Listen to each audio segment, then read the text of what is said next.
కడప జిల్లాలో న్యాయవాదులు వివిధ సమస్యలపై నిరసన కార్యక్రమాలు చేపట్టారు. కూటమి ప్రభుత్వం ఎన్నికల ముందు ఇచ్చిన హామీలను వెంటనే అమలు చేయాలని కోరుతూ రాయచోటిలోని కోర్టు ప్రాంగణంలో భారత న్యాయవాదుల సంఘం ఆధ్వర్యంలో నినాదాలు చేశారు. సీఎం చంద్రబాబు న్యాయవాదులకు ఇచ్చిన హామీలను నెరవేర్చాలని డిమాండ్ చేశారు. ఈ సందర్భంగా భారత న్యాయవాదుల సంఘం అధ్యక్షులు టి ఈశ్వర్ మాట్లాడుతూ కూటమి ప్రభుత్వంపై మండిపడ్డారు. కూటమి ప్రభుత్వం వచ్చి ఏడాది అవుతున్నా ఇచ్చిన హామీలను నెరవేర్చలేదని, ఇంకెప్పుడు నెరవేరుస్తారని నిలదీశారు.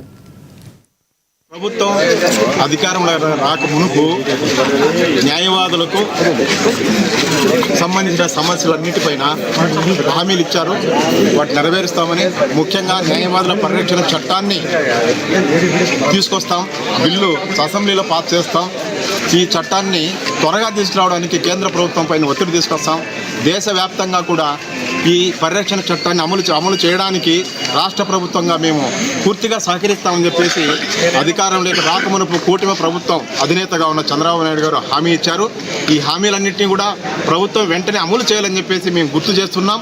కాబట్టి ఎంత వీలైతే అంత తొందరగా ఈ బిల్లును, న్యాయవాదుల పరిరక్షణ చట్టం బిల్లును అసెంబ్లీలో ప్రవేశపెట్టి కేంద్ర ప్రభుత్వానికి పంపించాలని, అదేవిధంగా న్యాయవాదులకు ఇళ్ల పట్టాలు ఇస్తామని, తర్వాత జూనియర్ న్యాయవాదులకు ప్రతి నెల 10,000 రూపాయలు చేస్తామని, డెత్ బెనిఫిట్స్ అనేటివి 70 కోట్ల రూపాయలు 80 కోట్ల వరకు పెండింగ్ ఉంది.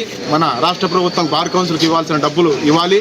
తర్వాత చాలామంది న్యాయవాదులకు రక్షణ కలిగే విధంగా ఉన్న ఈ రచన చట్టాన్ని తెచ్చి న్యాయ వ్యవస్థను పటిష్టంగా ఉంచాల్సిన బాధ్యతను ప్రభుత్వం తీసుకోవాలి. ఎందుకంటే డెమోక్రసీలో మన న్యాయ వ్యవస్థ అనేది ప్రధాన రోల్ను పోషిస్తుంది.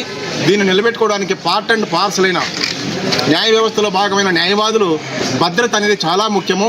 వీరు భద్రత బాగా ఉంటేనే క్లయింట్ల వైపు నుంచి బాగా దీన్ని న్యాయాన్ని నిలబెట్టగలుగుతారు. కాబట్టి